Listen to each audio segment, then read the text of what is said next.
right, Daniel, thanks for joining us for a second quarter review of the office market. So you've been in the business now for going on 2 years, so relatively fresh perspective on the Mhm. market. You're seeing it with new eyes. What's different now versus when you were just first getting into the JA program a couple of years ago? Is anything surprised you between now and then and now? Yeah, so thanks for having me. Happy to be here talking about, what we're seeing as we move through 2026. As you mentioned, going on 2 years, came through the JA program here, which gave me some time to kind of familiarize myself with the market.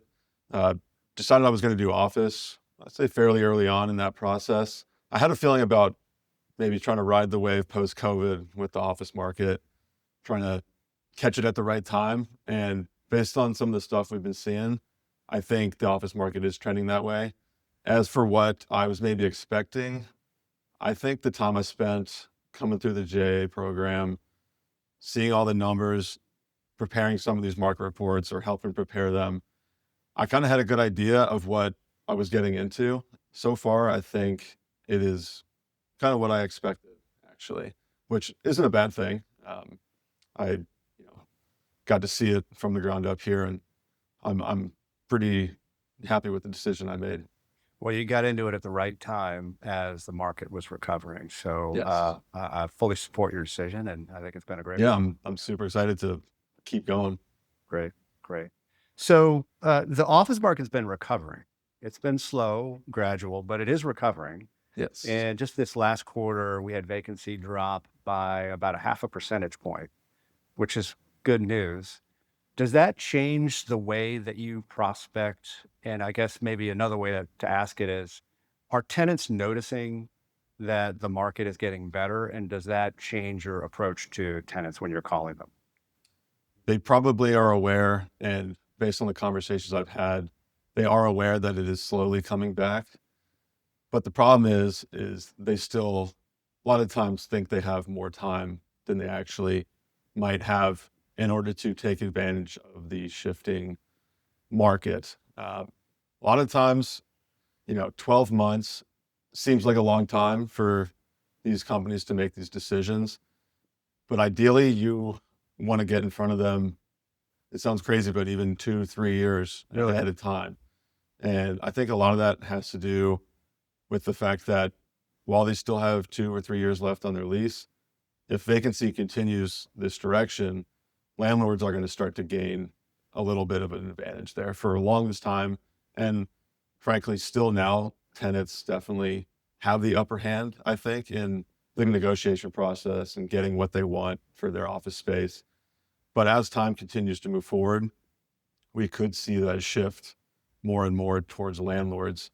And, they may not be able to get those same type of concessions that they were getting, when they signed that lease originally 4 years ago. So I think it's important for me to get in front of them as early as possible and Sure. kind of let them know how we're seeing the market go.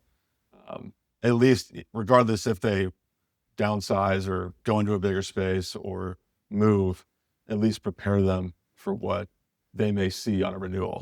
So 'Cause, get ahead of it. yeah, Get way getting ahead. ahead of it, giving them an idea of what to expect. Because I view a big part of my job is to manage expectations for the Yeah. tenants. And if they see you as just blindsiding them with information, you start to lose a little bit of trust there. So, so you kind of touched on this a little bit already, but are you seeing any common themes or trends with the tenants that you're talking about right now? You talked a little bit about Mm, getting in front of them early and ensuring that they know that they don't have as much time as they think they do. mhm. Are there any other trends that you're seeing with tenants out there as you're approaching them and handling their transaction work for them? It's cliche, but again, the answer is it depends. And a lot of it is on the type of business that they're into. Sure. Sure. Um, so with, tech companies, you've definitely seen the trend for them to remain competitive. I've talked to a number of people who have felt like in order for them to remain competitive and be able to hire, they have to offer remote work. Law firms, accounting firms, they like to have office presence to welcome in clients. they have a lot of private offices in those types of offices, and those types of businesses, they tend to do most of their work from the office. Um, so I've spoken to some law firms that are looking to expand, but also at the same time cut costs. So it's that balancing act of Mhm. you know being familiar with their market, knowing what they can get, like law firms, for example, that I just brought up. Um, I was working with a client who they wanted to cut costs, but they wanted a bigger space to accommodate for more lawyers because they were in a hiring phase. So as long as you can get them to understand, what their options are while still meeting their expectations, I think that's the balancing act that a lot of my job is to help them understand that. The law firms interest me to some degree because about 10 years ago, law firms were right sizing, right? Hmm. They were doing a lot of shedding space and Hmm. downsizing and making sure that they had the appropriate amount of space per attorney in their Hmm. offices. Is that beginning to change a bit? I mean, have you talked to a few or law firms? Are law firms starting to take a little bit more space? You mentioned one that's in a growth phase. Is that I'm something that you're working, seeing more? yeah, I'm working with one right now that's going a little. I mean, it's not dramatic, but they're going a little bit bigger. Um, and they're moving. Their building's being redeveloped, and they've kind of wanted bigger space for some time. So we're working with them pretty close. I'm not gonna jinx it or anything, saying we're at least, but we're getting there, and they're taking a little bit more space. So let's talk about rents a little bit. Hmm. So rents have not skyrocketed. They've stayed pretty steady, Yep. but they are increasing. And so for, well located, class A, uh, high, uh, highly amenitized product, those rents are continuing to Yeah. increase. Are tenants noticing? Is it becoming more difficult to, manage client expectations, as you mentioned earlier, in terms of rent? Is there sticker shock? What are rents feeling, or what are tenants feeling in terms of Yeah. rental increases right now? So in some of the renewals that I've worked on lately, um, with my team, shout out Brad Duckett, we've done some renewals where it has kind of shocked them a little bit about what they moved into that space at right around COVID versus because that's, we're 5, 6 years removed from the peak of that. So a lot of these rents that they signed then are now coming to renewal, and they've gone up pretty dramatically. So I think there is some on that, which from my shoes, it can definitely help because we can bring the value and helping negotiate that rent, letting them see, you know, what we're getting for other people in the market as well. You'll see on our market report, it's pretty incremental. It's gone up a few cents a quarter, right? So while it is increasing, it hasn't been really dramatic yet. Mhm. Um, but I think if the trend continues, then in 4 years time, I think the landscape's going to be completely different. Right. And like what I mentioned earlier about some of these redevelopments that are happening, I think we're going to start to see rents continue to climb.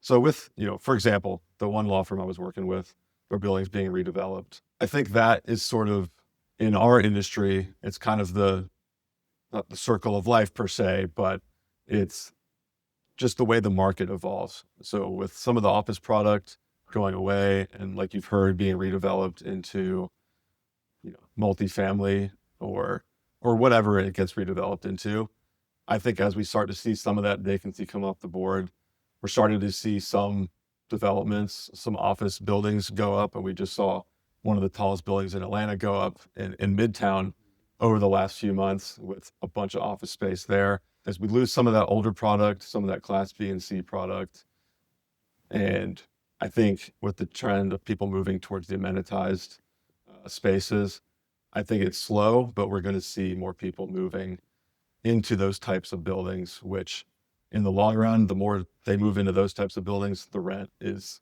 going to go up naturally. So Right. it's definitely something that I'm going to be educating, my clients on when I talk to them. Okay, so let's end it on a little bit about you and hopefully on a high note. Yeah. So what would be the one thing call it a year and a half ago that you wish you knew then, that you now know, right? What's the one thing that you wish you knew when you first got into the business that you now know now that's been a huge help to you, or something that you just wish you had beforehand before you jumped in with both feet? Yeah, that's a good question.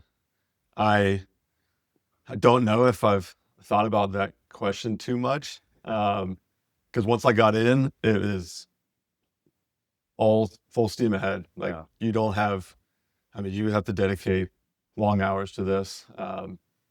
One thing I will say while I think about that question is I would have got into the business 5 years ago if I knew, what it was like. Yeah. Because I really like building relationships.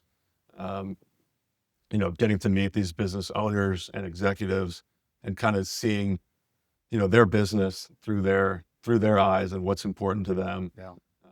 Is what I think I wanted to mention it earlier, but that's definitely one of the most like interesting things I find about this business is talking to these executives and just getting to know them. It's an education.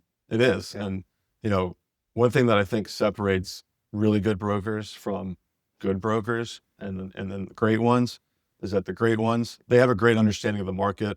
A lot of new people coming in, I would say I maybe fell into this trap, but I'm starting to realize it more now, is you don't just need to know the market, right? That's important. But you also, when you're talking to these clients of yours, you really need to understand their business as well. And I think that's easy to overlook.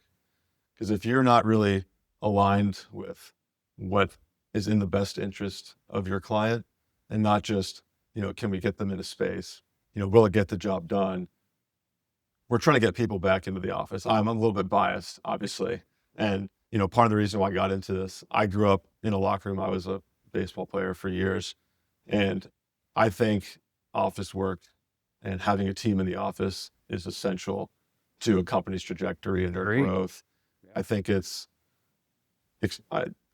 possibly the most important thing outside of, hiring great talent, but having them in that space together, being able to bounce ideas off each other. That is one of the main reasons why I went into the office space, because I'm a huge advocate for that. So I know I kind of dodged that question, but I just would have got into the business earlier if I could have. But I'm glad I made that transition. Well, so are we. Yeah. So are we. Well, Glad I made that transition and definitely not looking back. yeah. Yeah. Well, best of luck to you going forward. You're now on, year 2.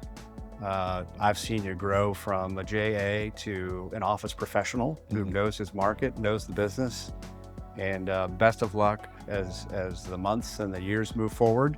And thanks for spending some time with us on Q2. Really appreciate your time.